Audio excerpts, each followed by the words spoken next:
કેન્દ્ર સરકારમાં ગૃહમંત્રી અમિત શાહ દ્વારા ડ્રાઈવરના વિરોધમાં નવો નિયમ જે લાગુ કર્યો છે તેના વિરોધમાં બનાસકાંઠા જિલ્લાના ધાનેરા શહેરમાં આજ રોજ કેન્દ્ર સરકાર દ્વારા કાયદો બહાર પાડ્યો છે। એના વિરોધમાં મળતી માહિતી મુજબ આજ રોજ ધાનેરા શહેરમાં મહેશ્વરી પાર્લરની બાજુમાં તમામ ટેક્સી અને એસોસિએશન અને ગાડીના માલિક અને ડ્રાઈવર તમામ ભેગા થઈ નાની મોટી ગાડી બંધ રાખી અને ડ્રાઈવરોનું કહેવું એમ થાય છે કે આ કાયદોમાં જલ્દી કોઈ નિર્ણય નહીં આવે તો અમે રસ્તા ઉપર આવી ટ્રાફિક જામ કરશું।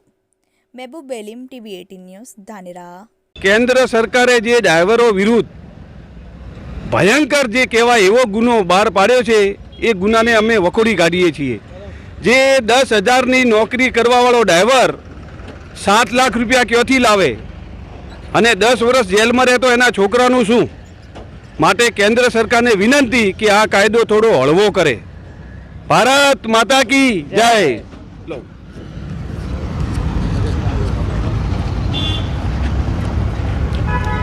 આજે સાહેબ ઇકોવાળા છે એ ગરીબ માણસો છે અને એની અંદર આ મોદી સરકારે એવા કાયદા કાઢ્યા છે કે જે એક્સિડન્ટ થાય અને કોઈ એક્સપાયર થઈ જાય એમને 10 વર્ષની સજા અને 3 લાખ રૂપિયા દંડ।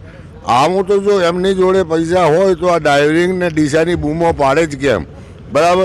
આ સાહેબ અમને સખ્ત શબ્દોમાં વખેડી કાઢીએ છીએ।